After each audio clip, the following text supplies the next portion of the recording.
Welcome, everybody, to the Casual Movie Club podcast. Hi. Hello. Hi. Hello. This is the podcast where a couple of good friends just hang out, watch a movie, and discuss it, rate it for your listening pleasure. We just kind of cruise through those movies. Just cruise through the movies. With control. With control.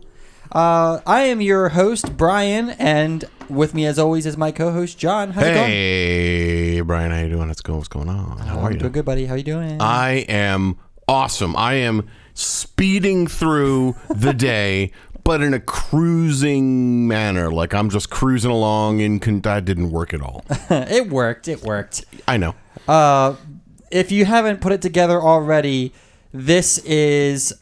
we're alluding to... This is a special episode, by the way. Yeah, we're alluding to the movie we watched, which is Speed 2, Cruise Control. Right. Now, this is a first for the Casual Movie Club. It is, yes. This is the first sequel that we are reviewing when we've reviewed the original movie as well on the Casual Movie Club. Yeah. So, Yeah, give it up for that. yeah, a little, let's cheers that. Yeah. Yeah. There we go. So cheers to the sequels.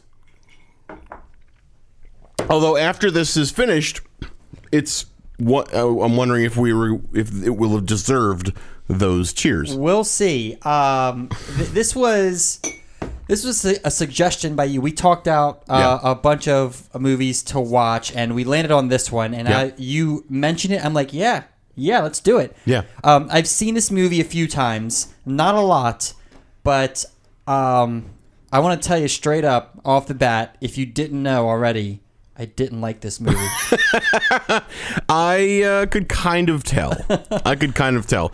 And now, when you say you didn't like it, was this something that you would? And I mean, we're going to get into this in a bit, but would you rank this in the Blues Brothers 2000, The Wraith, The Room, Human Centipede? Would you rank it in that level of didn't like it, or was it more interesting in certain aspects, but you just didn't enjoy the whole experience? Like, would you see this as something that would live towards the bottom of our leaderboard? Well, based off of the examples you've put out, I concede that The Human Centipede is not a good movie, but I like that movie. The Room is not a good movie, but I love that movie. The Wraith, not a good movie, and I didn't really like it. But would you watch those over this one? Some of them, yes. Some of them, yes. Some of them, no. So this is a movie that I would willingly put on again. I would watch this again. Okay. This movie's bad, but it's enjoyably bad. Right. And I think this would be a good party movie just to have on kind of in the background while you're having drinks with friends, maybe even playing beer pong or, playing drinking game. I mean, this is a drinking game movie. There's got to be a drinking game for this movie. Yeah, I mean, you could make up drinking games for this movie if there aren't ones already invented. Yeah. I mean, for example, every time Dante shows up and tries to take a picture. Oh, yeah. Take a shot there, or every time I got a whole bunch of things to talk about in this, but there are a lot of things that could inspire taking shots. So we know where I stand on this. I concede this is not a good movie.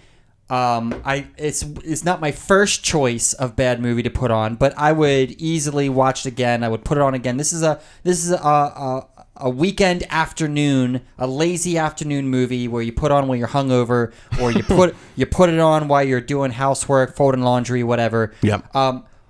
Where do you stand? Do you love this movie? Do you concede that it's a bad movie, or do you argue that it's a good movie that's misunderstood, that has too much hate?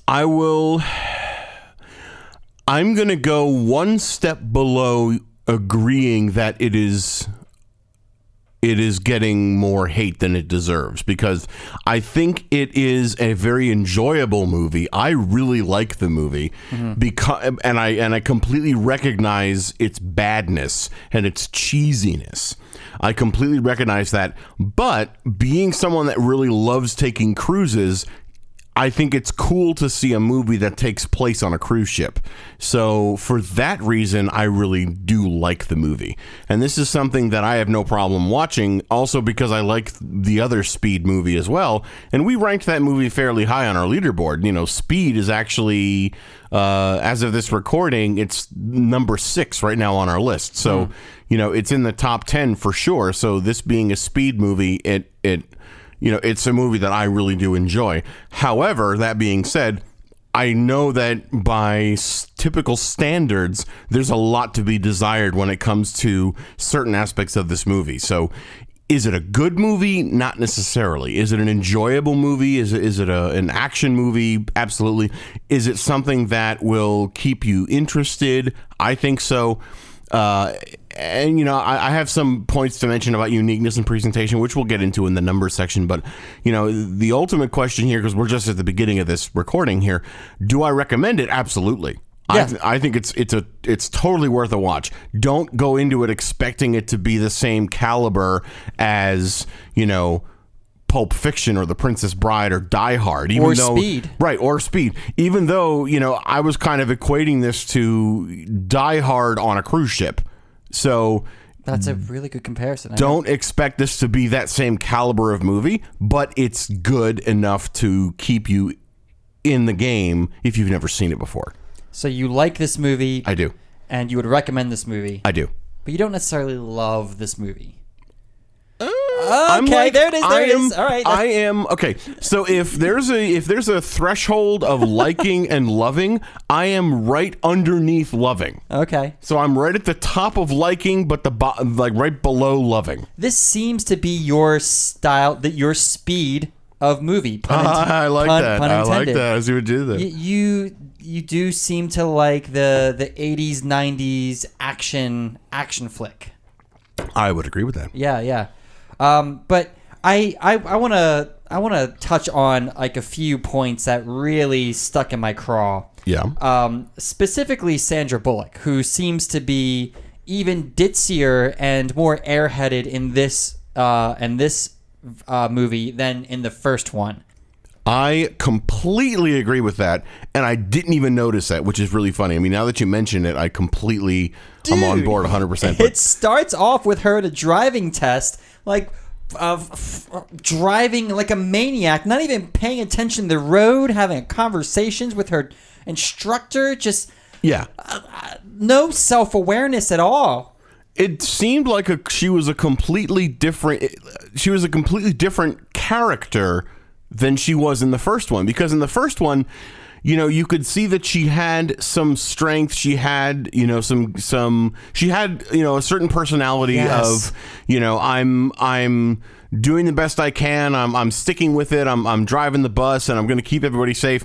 And now in this second one, you know, and in the first one, it's not like she's taking charge or anything, but, you know, or she's being the leader in such a way. But at least she's you know, she's a little more confident. She's a little more, you know, she's a little more.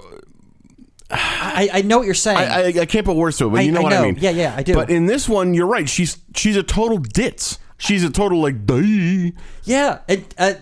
None of this was evident in the first film when after the driving test, she is just being so mean and rude to her boyfriend. Let's unpack this for a minute. Right. So she causes an accident, fails her driving test. Only one? Yeah.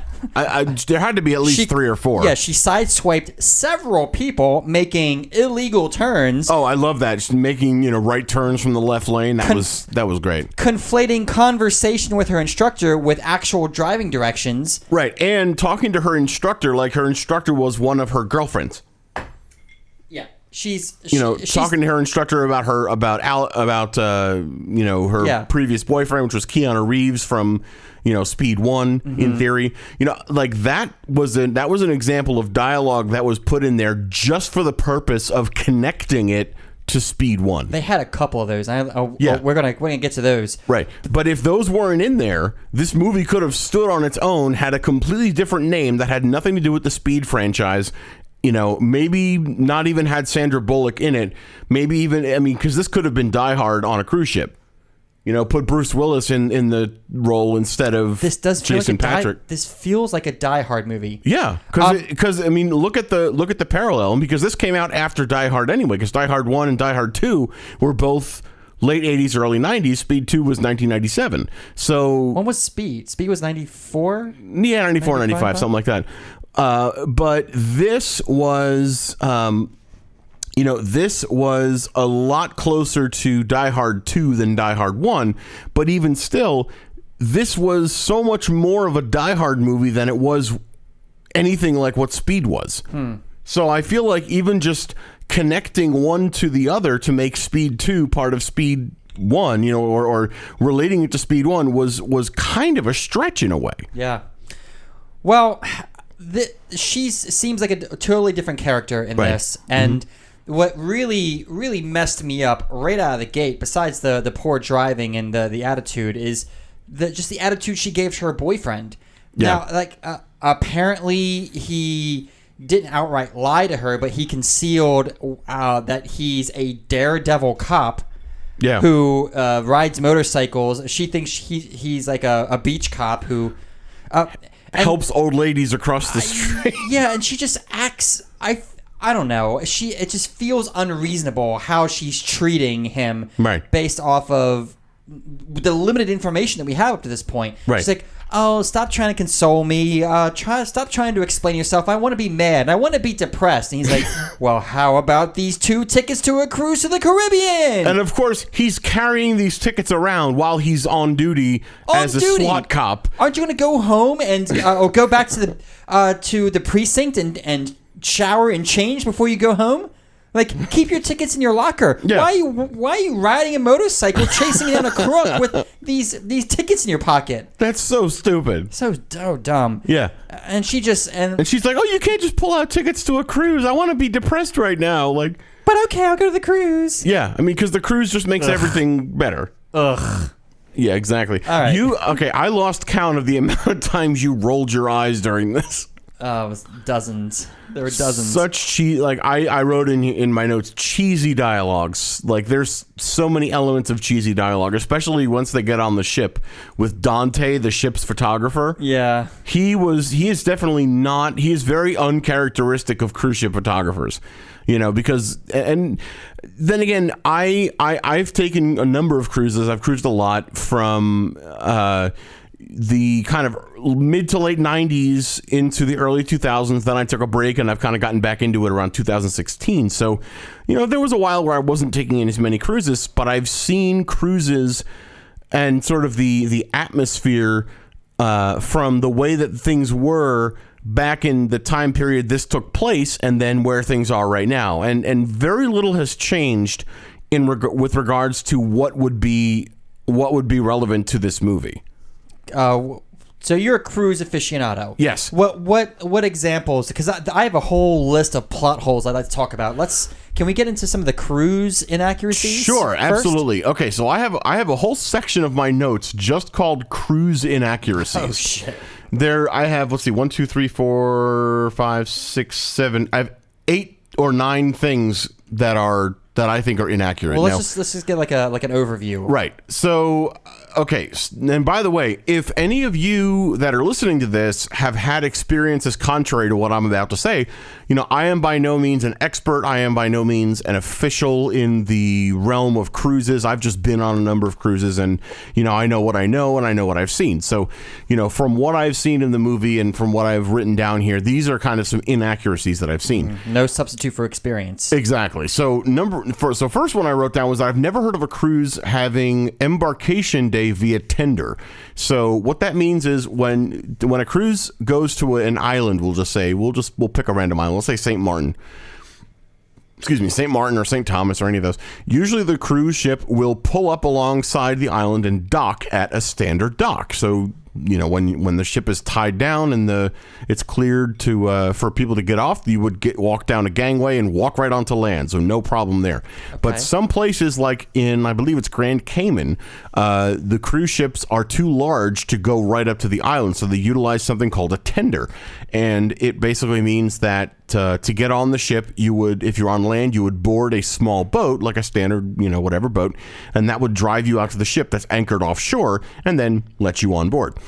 Now, this is fine if you are visiting this port on any old day, like during your cruise, but I've never heard of a cruise having its initial embarkation day, like the first day where everyone gets on the ship, all the luggage gets on the ship, all the supplies are restocked on the ship, the ship is refueled. I've never heard of any of that happening where the ship is docked offshore and it all happens to be a tender. So that seemed really weird to me. I didn't even notice that. At first, I thought you were talking about the end. It was like, well, of course not, John. The boat fucking goes up on land itself. It's not supposed to do that. But I didn't realize you were talking about the first day. I didn't even notice that. I just kind of blurred from one scene to the next. Oh, now they're on the ship. Yeah, and because you saw there was the couple of camera shots showing the tender boat kind of driving everybody up towards the ship, and then Dante is standing on the gangway. Which, by the way, the photographers would never be in your way while you're trying to get on the ship. The photographers would always be off to the side, and then they would say, hey, would you like your picture taken? No? All right. And they would leave you alone. They wouldn't be accosting you the same way Dante was. That embarkation thing didn't even register with me. Dante was standing on the steps, literally in people's way, taking pictures. So, like, ship's photographers would never get away with that. Another one was any random Joe Schmo passenger would not be able to just stroll around the ship and walk into crew-only areas without getting spotted fairly quickly. Yeah. Even older ships still had security cameras because of things like this. There's so many areas of the ship that have to be accessible to the crew members, so they're not going to have lockable doors, which I'll get to in a minute. But Willem Dafoe's character was just kind of strolling around, like going into crew-only areas and plugging his little computer terminal in. He would never get away with that shit. Anyone that saw him would know to say, hey, what are you doing here? You're not supposed to be here, blah, blah, blah. Even with somebody as familiar with the ships as Willem Dafoe? Absolutely. Okay. Absolutely. 100%. Okay. Another thing, any random passenger would not be able to stumble onto the bridge the way that Geiger did. Drunkenly. Right. So the bridge, typically, because I've been to the bridge of a number of modern cruise ships and even some older cruise ships, but the bridge is almost always at the end of a separated hallway that is, separated from the passenger area by another door. So, for example, on any ship, you might go up to, deck 10 or something, and you walk towards the front of the ship. There'll be all your passenger cabins on the right side. Then at the end of the hallway will be a crew-only door. You would open the crew-only door. Then there would usually be a little bit longer of a hallway with officers' cabins on one side and so forth. Then at the end of that would usually be a door with some kind of biometric security or a keypad security, maybe a retinal scan. These are very, very secure locations on a ship. The engine control room, the bridge, the engine room, they're very, very limited access, very, secure areas.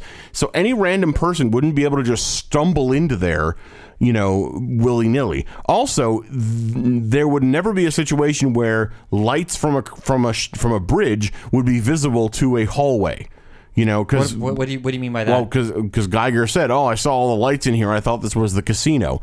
It is impossible to make that kind of a mistake. Like, that's total bullshit. Because the casino is going to have the little ding ding ding ding ding ding dings, all that stuff. Plus, the casino's never going to be in the very, very front of the ship. Well, yeah, he was playing drunk though. Of course, but that would be a red flag to me. I mean, or to anyone with security training, that should be a red flag. Someone mistaking the bridge for the casino, and I don't know. But I don't know, again, dude. maybe it's because I've seen the movie a bunch of times. I've been very cruises. drunk and have thought I wandered around, thought I was going one place when I'm actually going somewhere else. Okay, I've been there. I haven't hijacked a cruise ship. But I've been drunk enough where I'm not going where I think I'm going. All right, so maybe I'll let him slide a little bit on that one, but the security element of things and the location of the bridge make that highly unlikely. Okay. Another thing, his golf clubs with all his bomb making parts would never have passed through security screening. So, like 1995 level, 1997 level sure. security. Absolutely. This is a pre 9/11 world. Yes.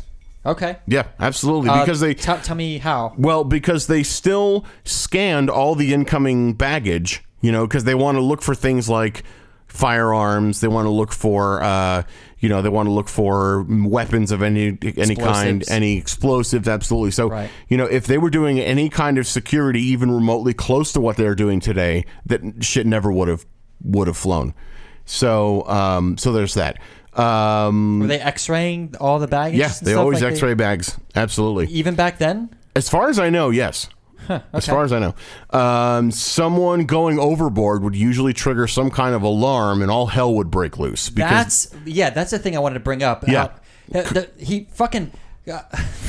the way... You laughed during this part. Because it's ridiculous. It was, completely. Listen. Willem Dafoe is standing at the edge of the ship, and he's got this swingable light that is attached to the edge, and it swings looks like 360 degrees, right?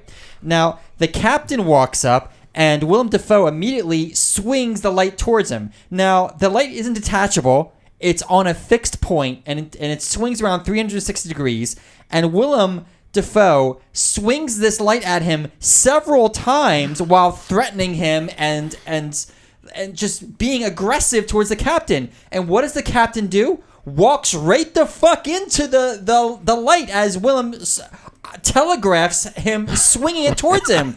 And then, oh, now I'm going to kill you, Captain. And throws him overboard. What the fuck?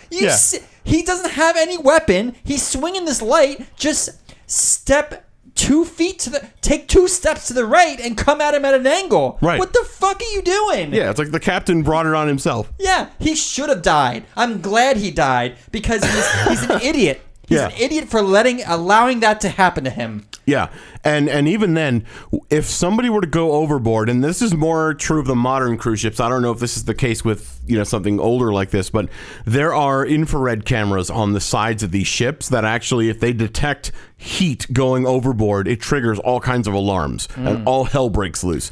I don't know if this ship had that technology there, but on modern day cruise ships, there's almost always somebody watching. This is touted as the most modern ship ever. Yeah. So I imagine it would have something like that. Yeah. This is a big one right here.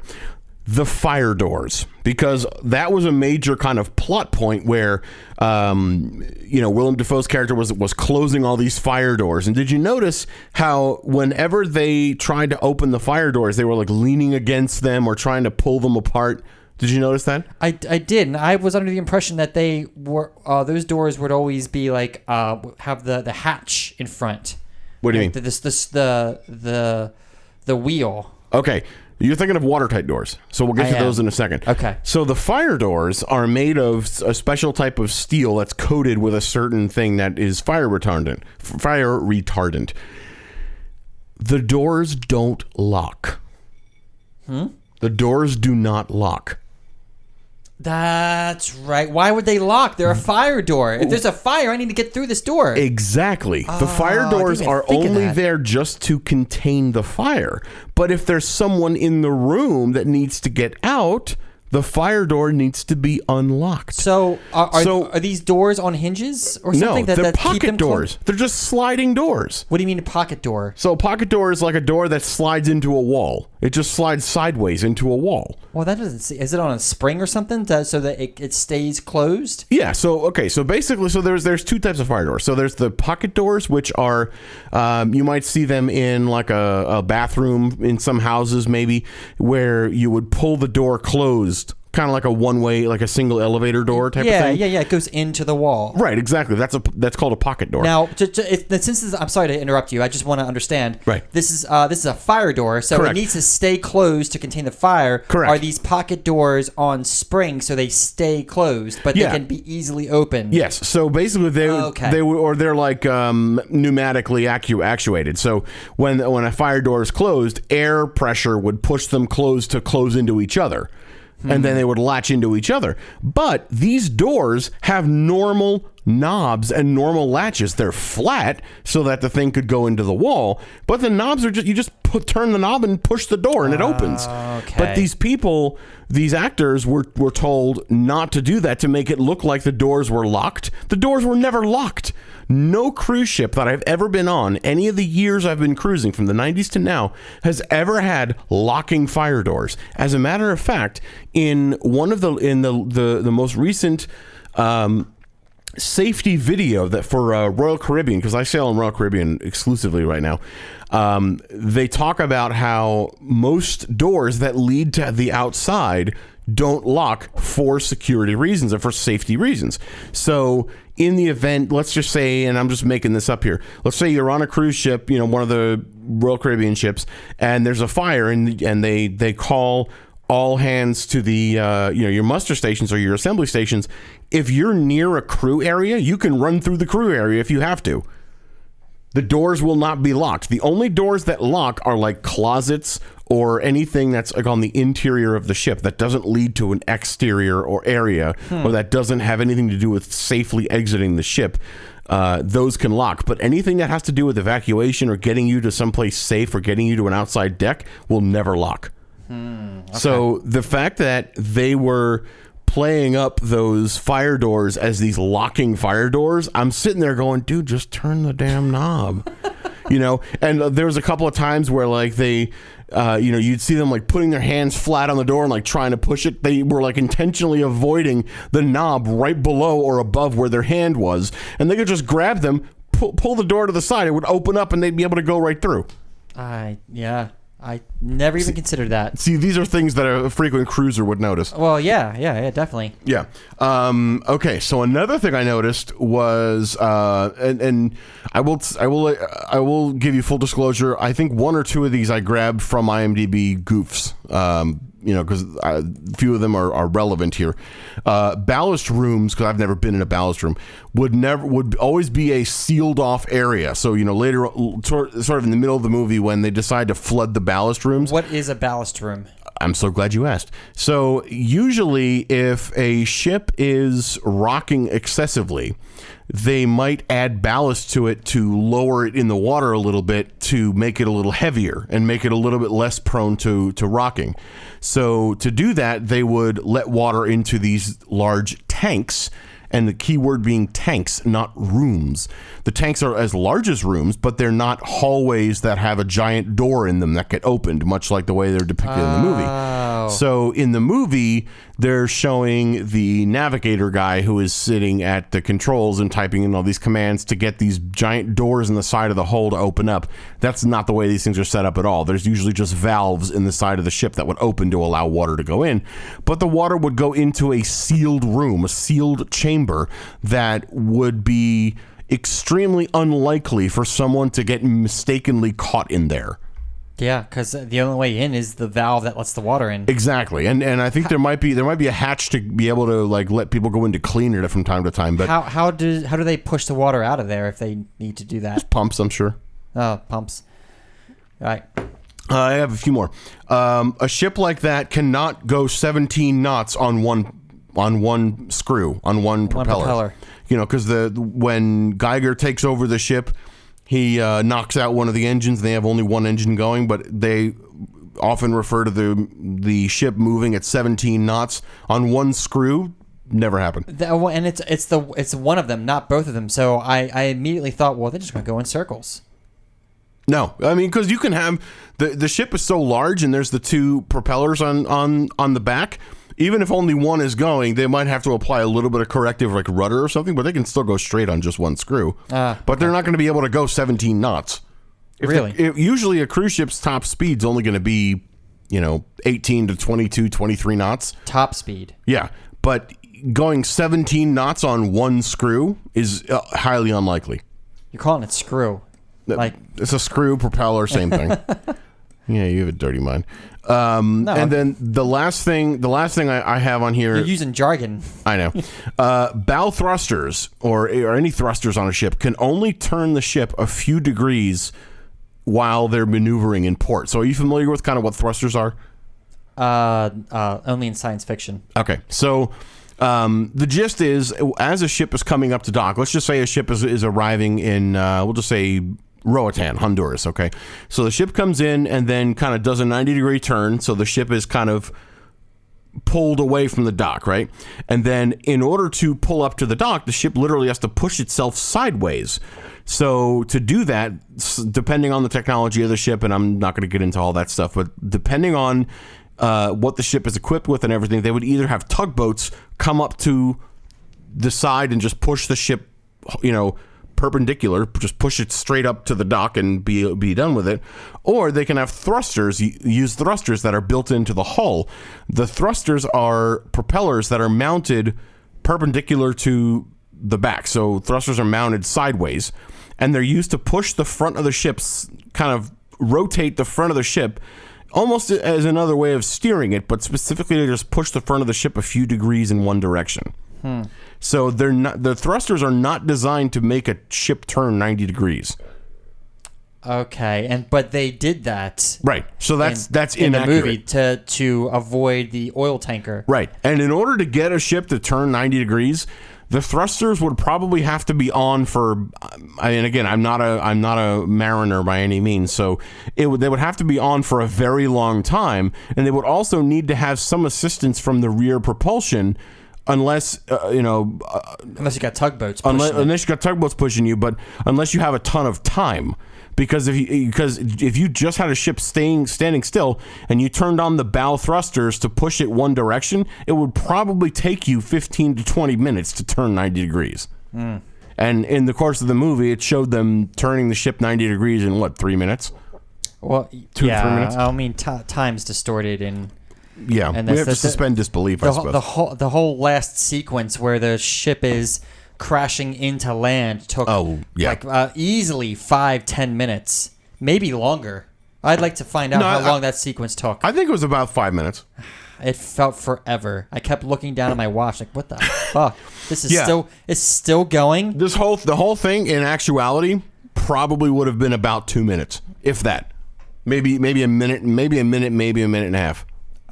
What do you remember how many knots it was going when it initially hit? And why did it bottom out further out? I can't imagine that bay is or that area that ship went through is that deep. Wouldn't it have bottomed out way sooner than that? In theory, but it went through the dock. So, and again, I don't know if that's what. I don't know how much land did it. Well, hold on. So I don't know if that dock is the dock that cruise ships would park at that island. I'm confident saying that the cruise ship would not dock at that dock. I would agree, because usually where a cruise ship docks, it's a lot more of a terminal type of thing where you would pull alongside the pier. That thing was small. That was for small boats. Right. That thing was for the sailboats and right. The pontoons and shit that were all in that area. Right. I agree. It just. Yeah. That was a lot of information. Yeah, exactly. We went off on a little bit of a tangent, but that's okay because we just keep it casual over here. Keep it casual. I want to steer the conversation back to Alex, the insane cop. Yes. He was going to propose to Annie. Mm-hmm. What was he waiting for? He pulled out the ring early on. They first get into their room. He pulls out the ring and he looks at it, tries it on himself. Yeah, because apparently he wanted to see how her ring would look on him. Well, fine. Whatever. Did you do that before you proposed to your... I did. I tried to put it on my pinky. It could not fit. Okay, but you tried your wife's ring on. I did try. I did attempt to try it on, but it did not fit because I just wanted to compare her ring... Her to my fat Jimmy Dean's that I call fingers. I wasn't sure if that was a thing. I mean, you see a ring, you want to see if it'll fit. Okay, and that's cool. It did not fit on my pinky, yeah. And I wasn't about to force it either. Yeah, have suffer the embarrassment of going back to the jewelry store. Like, hey, I know I just got this from you, but it's stuck on my hand now. So that would have been hilarious if it got stuck on his hand. But yeah. He had several opportunities to propose to her. Right. What was he waiting for? I have no idea. I don't And understand. the way he did it at the very end of the movie was so bad. That was so bad. I would have been angry with him. You don't propose to me now? Yeah. After all this fucking time, I've just been through another traumatic experience. Yeah, What the fuck is the matter with you? They're on the boat, going away from the Eindhoven Lion ship that just exploded, and you want to wear this for a while? About 50 years. Yeah, how long are you thinking? 50 years? Okay, so yeah, when we're both elderly and sitting in an old folks' home, we'll get a divorce. Which confused me that he proposed to her at this point because right after the ship started to get taken over and hijacked and all this shit started happening, it felt like to me he was trying to escape her because he kept purposely splitting up with her. He kept purposely... It seemed like he was trying to kill himself. Oh, I'll jump into the water. I don't think so. I don't think... I'm being facetious here. Yeah, okay. I'm being facetious. Yeah. But he was such a fucking daredevil, always jumping across the boat, jumping back onto the ship, chasing after this maniac with bombs strewn out everywhere, right? Volunteering and to jump into the water to jam up the propeller. This guy seemed like he wanted to kill himself. To escape Annie. I don't know that he was trying to escape. I mean, why would he escape her if he wants to marry her? If he wanted to, I'm being facetious. Yeah, if he wanted to escape her, he wouldn't have proposed to her. At least if he did, that's a major what the fuck in the plot there. But well, there's a whole lot of other issues with this plot. Yeah, for example, why does a cruise ship have not one but two chainsaws in an easily accessible location? Yeah, the chainsaws were weird. Why the hell were there chainsaws on there? Not to mention the fire doors, which they could have just opened by using the handle like they would on any other door. That would have been hilarious if those people were stuck in that room. The gas was coming out. They were trying to cover up. They were getting naked, trying to cover up the vents. Yeah. And Sandra comes up and just opens the fire door. See, I think that would have been a lot funnier. That would have been hilarious. Yeah, and we wouldn't have had to deal with the stupid chainsaws, which made no sense. I took major issue with, Geiger, Willem Dafoe's character, the terrorist character, having codes to every single keypad on the ship, because he supposedly designed navigational computer software for the ship, but yet now that also explains why he has codes to every single lock and can let himself in and access every single thing on the ship, like running around with a Nintendo Power Glove on, just like open this door, set off this bomb, close this door. Yeah, I'm sorry. Come on. 1997 technology, that does not add up. Well, I mean, the Power Glove existed, but the Power Glove existed, but what he had, like especially with the streaming video back to his cabin, that wireless streaming video in 1997, nope. Nope. I have a question for you. What was this? What was this cruise ship doing with dozens of diamonds and tiaras just chilling in their vault? That's okay. So I've never been on a cruise that had stuff like that with that much value. However, it's not uncommon to see diamonds for sale or like chains for sale and stuff. Yeah. But it's never anything that's that was a plot point. Multi-million dollars like the way that this stuff was. That was something that they advertised during like the first night of the party. They were sitting around and models walked around and displaying diamonds. But when he got into the vault, there were dozens, and not even just in jewelry, just loose fucking diamonds. Yeah, I've never seen that. What is? I've never seen that. How did he know that this was a thing? Well, because he was, Mr. I have all the passwords. He was Mr. Connected, so apparently that doesn't give him access to the ship manifesto. Right. How much cargo is on hold? I don't understand. Like, I almost didn't get what his goal was. Like, what was his purpose of doing this? And he gets all the diamonds and shit. What does he think he's going to do? The gist was it was essentially a heist. He was trying to just. You can't offload all those diamonds all at once. Apparently, he thought he could. He's sitting around with diamonds that he can't spend. Yeah, it's not money. Let me ask. I got a question for you.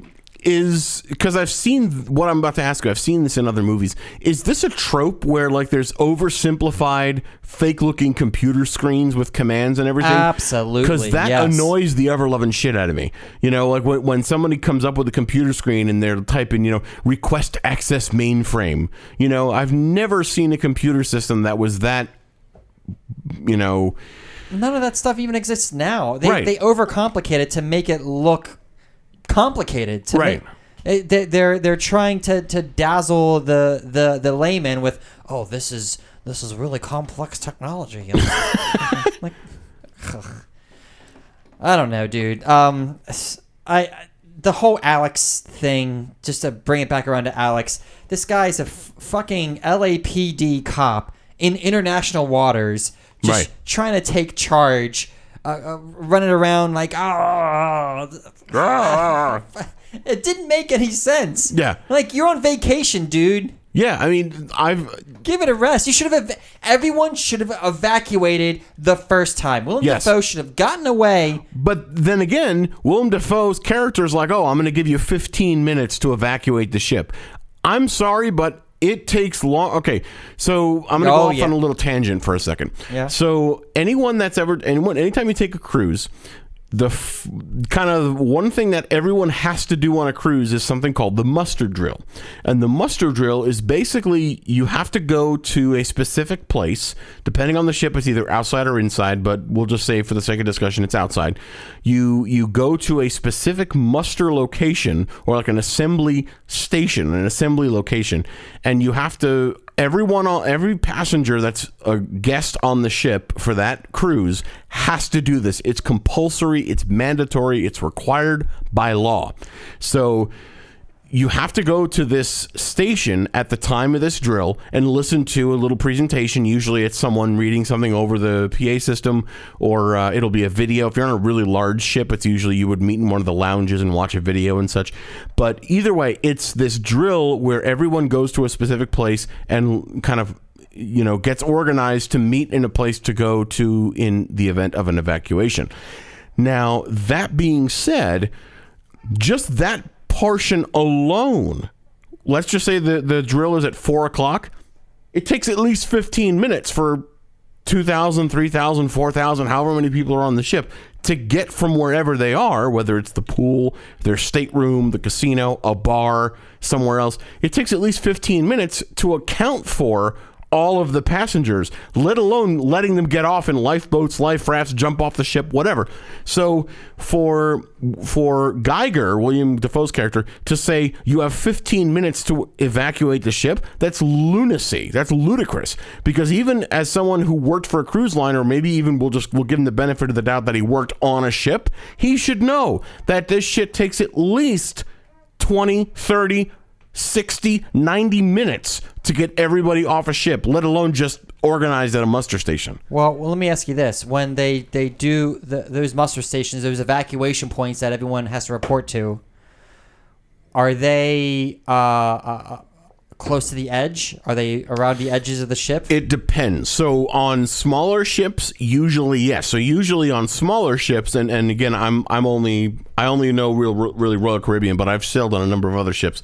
So I've been on like there's Royal Caribbean smaller class of ships, like Majesty of the Seas, even like Freedom of the Seas, and they're slightly larger ones from there.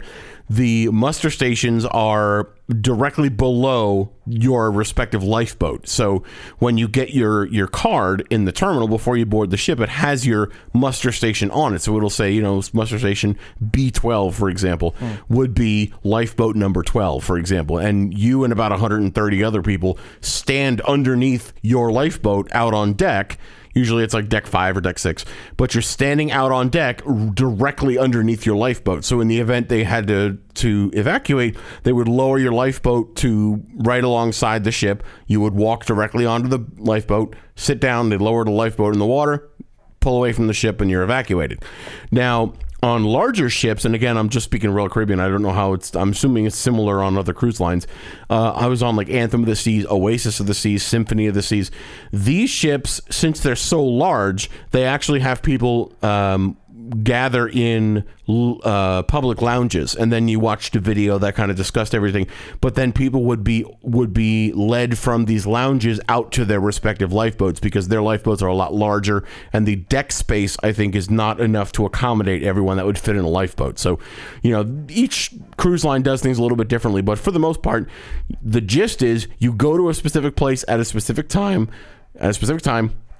and then you're led to your survival craft to get off the boat. All right. Well, the reason I brought this up is that near the end, when they were dry docking, everyone seemed to be gathered in in a place with windows with glass and it was like a forward lounge. Loose furniture. It seemed like a very dangerous place to take refuge during a crash. Yes. So they should have gone to an interior location. That's what I wrote down in my notes. It's like, what are you doing? What are you doing around all this loose furniture and glass? Yeah, exactly. You idiots. So we obviously have a lot of things that we found not great about this movie. Because we've been talking about this for a while, before we get into numbers, is there anything that you want to mention that you did like about the movie? Any positive things that you want to mention about the movie? No. Well, okay then. I've got a couple other things to... Okay. Alex's magic shirt. Oh, yes. Remember the magic shirt? I do. Alex tries to... he's still dressed in the tatters of his tuxedo. Right, and then after he comes up from... Which I took issue with that because the ship was moving at 17 knots on one screw, miraculously. How in the hell would he have been able to pull himself up onto the dock, let alone be able to even stay with the ship as it's moving almost 20 miles per hour? Like I took some issue with that, but that aside, he climbs up out of the water and he's shirtless, takes off his tattered white shirt, right, runs back into the ship, and the next scene he's wearing a dark colored button up shirt. He's in the process of buttoning up a dark color. Where'd you get that shirt, Alex? Where'd you get that shirt? Yeah, and I also found it funny that as the ship was dry docking, as you so eloquently put it, Merced, who's the navigator, is calling out the random speeds. The ship goes from 6 to 5 knots, which is the equivalent of like 2.5 to 1 mile per hour, and you see people falling over forwards and falling out of the bridge, falling down along the front of the ship to the very it's almost like a car slamming on the brakes going from 50 miles an hour to 0. The cruise ship glanced against a boat in the water and it exploded. Right, and a fireball. Right, and all those individual little tiny ships that the cruise ship ran over would not normally have slowed it down at all. It'd be like an 18-wheeler driving over an ant. You wouldn't even notice it. Yeah. But apparently those slowed the cruise ship down by 1 knot. So, I mean, just so many inaccuracies in this. And honestly, we could go so much longer about all the things that we found that we took issue with in this movie, but I think, I think we may want to kind of wrap it up somewhat reasonably. What do you think? Okay, I've got a couple more things in my notes, but we went on a lot with the cruise ship itself, so let's just go into the numbers. Well, do you want to pick one more thing from your notes, maybe? Alex knew about the golf balls after one interaction with Geiger or Willem Dafoe. They were never introduced to him. Yeah. They saw him in passing in the hallway where he asked about his golf clubs, and during the ship's been hijacked, fucking Alex puts together that by picking up the Chinese handballs, he figures out. He figures everything balls. out just after doing that. Golf balls, Geiger. Like you've never met this. You were never introduced. You've never exchanged words with him. You had a passing interaction with him that wasn't even directly a direct interaction. Yeah. How did you put this together, Scooby-Doo? I don't know. I'm done. Let's wrap it up. All right. Well, when it comes to numbers, Brian, do you want to kind of let folks know what these numbers are that we're about to go through? These numbers are going to be split up into 6 categories. We've got acting. How well do the actors convey the story? How believable were they? We have the script. How well was the dialogue written? Presentation, editing, and visual effects. Too much? Not enough? Green screen? Was it poor? Was it good? Music and sound. The soundtrack as a whole. How were the sound effects? How was the score? How was the music, etc.? How did your ears digest the sound and music. Uniqueness. The goodies. The goodies. For your ears. Has this been done before? And finally, engagement factor. Does this movie keep you engaged? Would you rather be reading Twitter? Would you rather be weeding Twitter? Would you rather be reading Twitter? We're keeping that. Yeah, we are. Okay. So all those being the credit that we're going to be giving and the criteria, those can be viewed, by the way, on our website, casualmovieclub.com. Click on the leaderboard, and you can see how we've ranked all of the other movies we've reviewed here on the podcast by looking there. So to kick things off, Brian, how about we start with you? And the acting. What did you think of the acting? Did you feel like you were watching people that showed up to just go to work and read a script and do stuff on screen? Or did you feel like you really had made a connection to the actors? Well, I don't feel like that these actors didn't take their role seriously. Willem Dafoe especially was chewing the scenery. Yeah. Every single time. Wide, big facial expressions. Sandra Bullock, she was definitely acting. I definitely could tell she was acting. I didn't like any of the acting though. I didn't like it. I give it a 2. A 2? I give it a 2. Wow. Okay. Well, I respect that. I'm going to actually go middle of the road 3 for acting.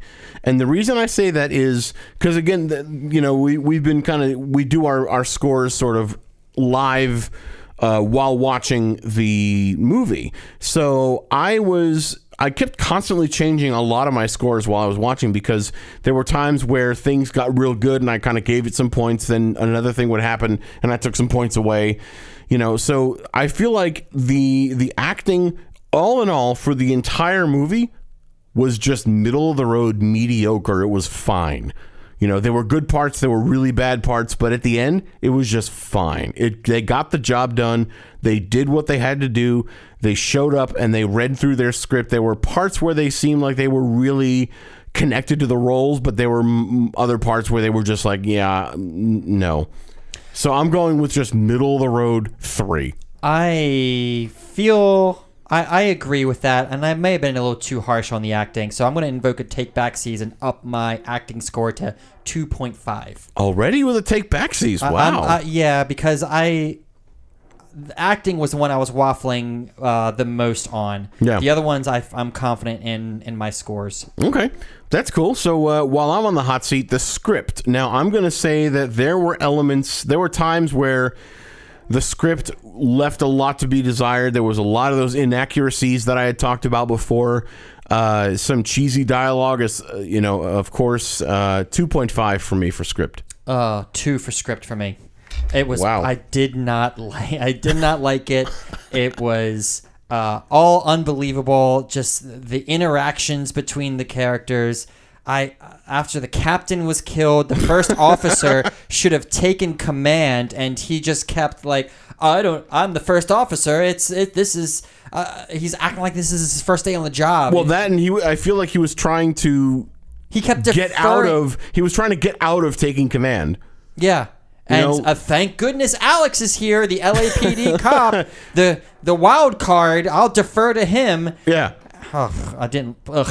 Awful. And that last sequence where it took 10 minutes to crash into the 2. I give the script a 2. Okay. All right. Well, how about presentation? Do you feel like presentation might have fared a little bit better? A little bit. The special effects were...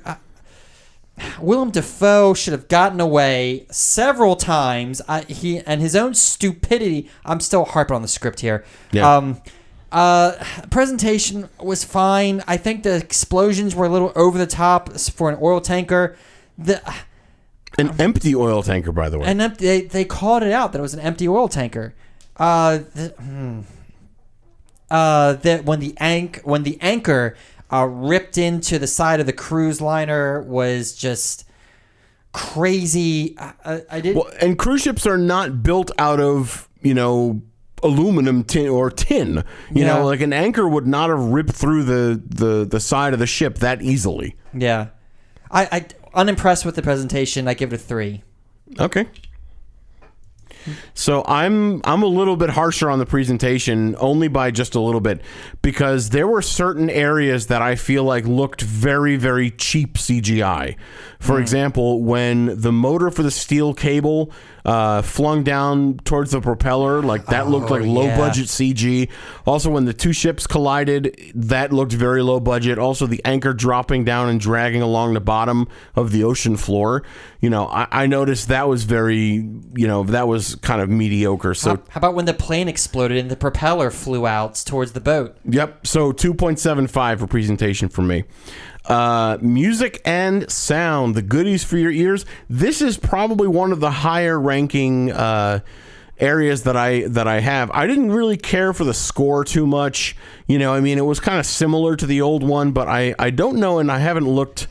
Actually, I'm going to look now while I'm talking here. But you were humming along with it. Well, yeah, because I've seen it 5 million times. But I'm curious if this was also written by the same composer as the first Speed. Well, its score sounded very similar to me. Well, yeah, it was. Yeah, so Mark Mancina wrote the music for this one and the first Speed movie. So okay, that makes sense. There were some similarities there, but music and sound, I liked all the explosion sound effects. The score was fine. I thought some of the island music was cool for the being on the cruise ship and everything. So 3.5 for music and sound for me. Yeah, music and sound didn't really offend me. Nothing blew me away. Yeah, it was fine. I'm middle of the road on it. I give it a 3. Okay, that's cool. And what do you think for uniqueness?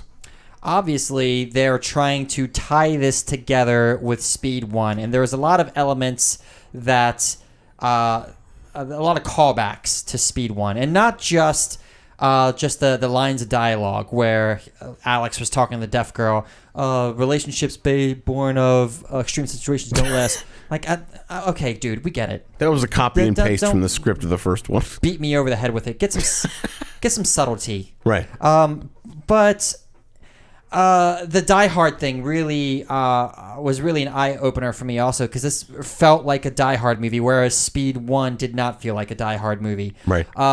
So unique in its own right because it's a ship and it's doing its thing, but not that unique. I give it a 3. Okay. Yeah, and I'm with you on most of that. I felt in the realm of the Die Hard thing, it was more like Die Hard 2 than Die Hard 1, but still it was very similar. And being that it was on a cruise ship, I'm going a little bit higher, 3.25, but still not overly unique compared to other movies we've seen. Engagement factor. I'm really interested to see what you think of this, because I could tell that, and correct me if I'm wrong, but it seemed like part of this was kind of a struggle for you to get through. Well, a lot of times I was on my phone. I was taking notes. Okay. So but yes, it was a bit of a struggle at times, but it wasn't that bad. And I've seen this movie before. Like, we're ripping it apart now, but I've seen this movie willingly several times. So it does have a level of engagement. I keep going back to it. This is one of those movies that I can have on the background, or you could watch with friends and play a game with. So I would put engagement at a 3. That's great, because it was my turn to do engagement, actually. So, thank you for going out of turn. I appreciate that. Well, you asked me. Right, but I had just done uniqueness, and then I was about to do engagement. But that's okay. We're keeping it casual. That's how we roll. So my engagement factor is a little bit, I'm going to just be a little more generous, because, again, I liked the cruise element of it, the ship element of it. 3.5 for engagement, because I think it's, there's sometimes where movies will make me feel, like, oh, where are they going to go from here? What's the next thing they're going to do? Or what's going to happen next? That curiosity element kind of does bring me in a little bit further. So 3.5 for engagement there. Now, you've used your take backsies for acting already. Mm-hmm. So your take backsies is done. I am going to stick with my numbers. So do you have anything else you want to add, or are the numbers in? The numbers are in. The numbers are in.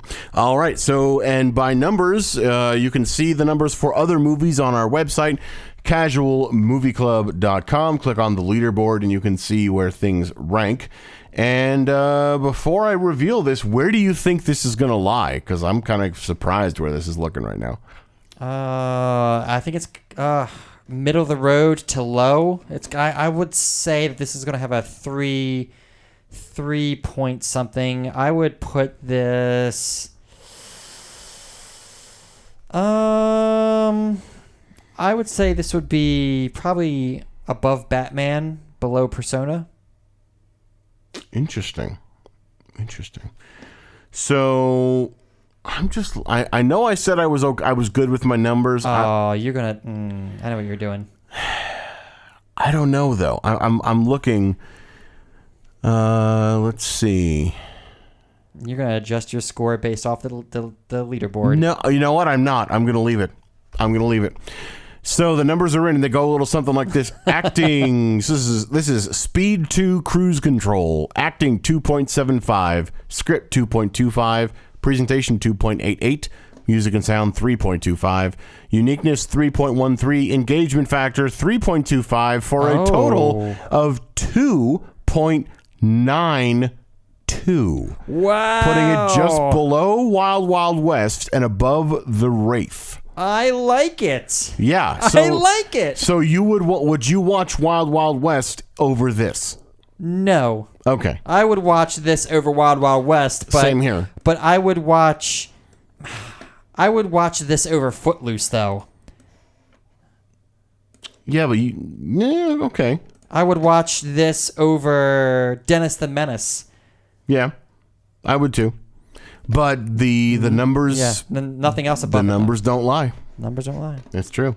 So, anything else you want to add, or are we gonna wrap that up and cruise it on out of here? That's cruise, baby. All right. Well, as always, we appreciate you guys listening to us, and if you want to connect with us, please do so on Twitter or Instagram at Casual Movie Club. You can also send us an email, casualmovieclub@hotmail.com. You can even call us or leave us a voicemail or text us at the following phone number, 402-882-2742. You got it, buddy. I'm on a roll. So feel free to hit us up with that message, and if you are concerned we are not going to randomly pick up on you and make you talk to a million people, we will just listen to your message that you record for us or read your text that you send to us. We would love to hear from you. Also, if you have any ideas for movies you'd like to see or anything like that, please feel free to check out our Patreon, because depending on what level of Patreon you are, you can play a part in choosing what the next movie is that we're going to review over here. So you can participate in that for even as little as $1 a month, but you can see that over at our website, casualmovieclub.com. Click on the Patreon button. We also have some fun merchandise as well. You can get an iPhone case, or a cell phone case, I should say, because all you Galaxy and Android people, we have not forgotten about you either. So you can get a t-shirt, you get a phone case, a mug, or anything you like over at the merchandise as well, and see some other fun stuff on our website. Even links to the different places that our podcast exists. Places like iTunes / Apple Podcasts, Google Play, TuneIn, Stitcher, YouTube, Spotify, iHeartRadio, and of course, that wonderful place called Radio Public. There we go. I was like, what the hell is it called? But anyway, you can find us all over the place, but we would love to interact with you and hear from you and have you hear us and all that good stuff. So unless there's anything else, keep it casual. Have fun. See you next time. Bye.